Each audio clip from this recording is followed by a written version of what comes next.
If you are a lead gen based business owner and you are looking to handle sales objections better, I'm gonna be going over some of the top sales objections that I've had or are most common in your niche or industry or just most common everywhere, and really how I handle those objections. And I might be doing two parts of this video because some of these are going to be very elongated responses. So like, comment, and subscribe, and I hope this brings value to you so you can obviously increase your conversion rates on the phone and try to pull people back into the conversation, because you need to have leverage as a salesperson. So you can either send this to your sales team or you can use this for yourself if you're taking all the sales calls right now. So number one objection that I think a lot of people get is, how do we know that this is like the right move for us? What results have you gotten?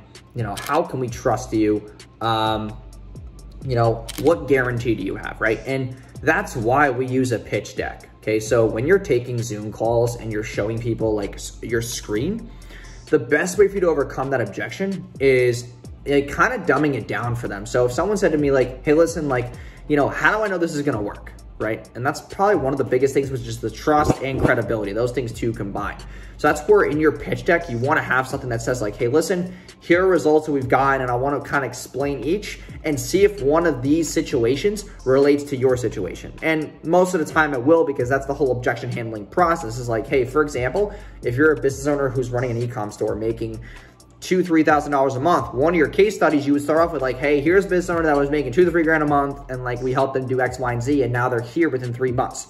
You want to be able to relate to their situation. That's why in the beginning, having those discovery questions to allow yourself to qualify that prospect. So in one of my most recent videos, you can go check out my top 16 sales discovery questions to know where the prospect is, to know where to go in the conversation, to know their biggest pain points. And because if they answer a certain question more than others, that's their major pain point. And that's what discovery questions are really for you to realize where the prospect is currently lacking, where they're kind of putting a lot more emphasis and energy on, so you can answer their objection more, take care of that, and really focus on that pain point. Because if you solve that pain point, you get them closer to closing, okay? So when I think about result-driven stuff, I'm always thinking about case studies and implementing that into my pitch deck, okay? It's not always about press. It's not always about your follower count. It's not always about how much money you've spent or whatever the case may be. It's about, hey, listen, here was a homeowner, here was a business owner, here was a, whatever that niche or ideal avatar is for you. Here's this person who was kind of like you, who we took on, who was kind of scared in the beginning, who didn't want to be on video, who what I'm saying? Like, I'm handling all these objections during that sales pitch, because maybe some people don't want to be on video. Maybe some people don't want to, like for example, right? If you're a roofing company, right? And the person's like, well, how do we know our insurance is going to approve this? Well, who's your insurance provider? Because here is Deborah, and Deborah uses that insurance too. And we were able to get her insurance to cover her roof for completely free, so she didn't have to pay any premiums. Like, that would be the way that you would handle that sales rejection, is using a prior case study to fit that current avatar, okay? The second one is, I don't have any money, okay? That's another big objection, because people just want to use that to kind of just make you feel like you're charging too much, which, by the way, is then leading into the next thing, which is like, hey, I know that I can find someone else who could do it cheaper. So when they say they have no money, odds are they just have a really big money block. It's not that they have no money, it's that you haven't given them access to actually acquiring the asset or service without giving them an option. So that's where you would then push payment options. Or, hey, listen, like, I know money's tight, I know things in the economy are going great right now, but like, hey, could you at least put this amount down right now? Or you find out what kind of liquidity they have in the business, right? So that's where you have to know more about the prospect. That's why those sales discovery questions are gonna work very well for you. So for example, if I'm on a call with a Shopify store, right, and they're making $5,000 a month, the person's also working a 9 to 5 right now to make ends meet, but they don't have the 2 to 3 grand to really put into those first 30 days of our service, I would say to them, hey, listen, least case scenario, how much could you put down today to move forward with us? And I want you to be really, really, serious about this. So give me a ballpark of a number that would make you comfortable moving forward right now.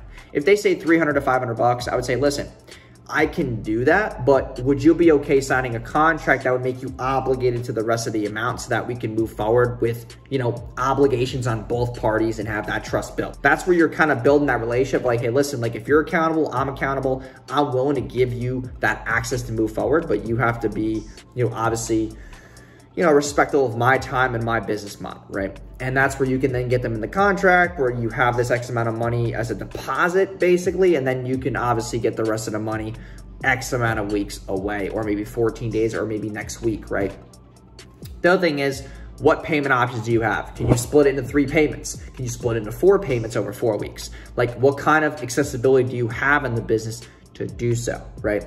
And that's where I start cracking down the numbers for them, because a lot of them are going to be really hesitant because they have a mental block and a money block. So that's where I go into, hey, listen, like, I know this sounds like a lot of money right now, but here's the deal, right?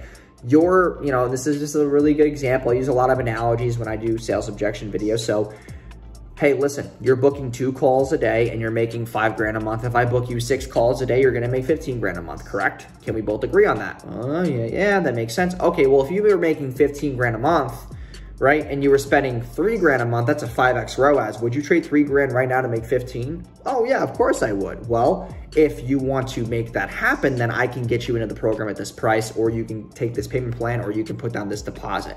And you can start seeing leads in as little as 7 days before you even make your second payment. So that's how you can handle that objection, just to get them into the ecosystem so they can trust you, and you can obviously get that front end buyer, right? And then that leads me to the third piece, which is another money thing, which is like, listen, I was working with somebody else, or I know somebody else who does it cheaper. That's another objection. So with that one, I kind of go down the route of like, listen, like, that's the same thing as you saying, hey, I really want a Mercedes, but I'm going to go buy a Toyota. And let's be honest, like, you'd rather be sitting behind a Mercedes than a Toyota, right?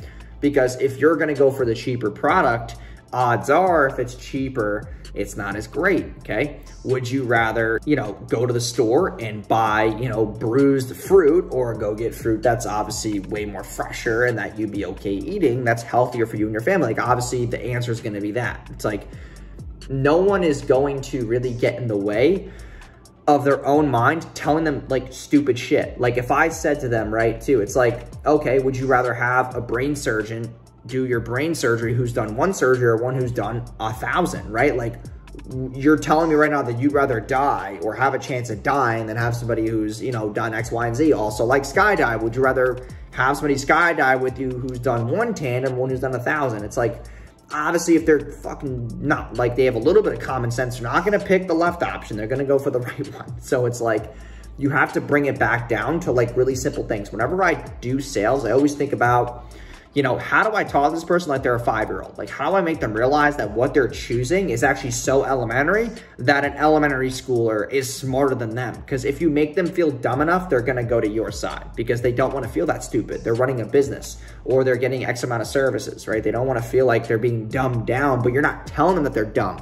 You're using analogies and circumstances to make them feel dumb without saying it, because then you're bringing them down to the level of like, hey, listen, like, what you're telling me right now is really fucking stupid, and you need to come to this level because that's where you want to be. And that whole competitor thing, it's like, listen, you could pay less, but if you don't get more, you didn't just waste your money, you also wasted your time. And those are 2 things that we can't really get back once we spend them, because not only will you waste 30 days, 60 days, 90 days with a new agency, you're also going to waste $1,500 if that's cheaper than just paying the $3,000 and getting the result faster so you can grow your business. Would you rather throw the money away and waste 90 days, or pay a little bit more and get your business to where it needs to be in 90 days?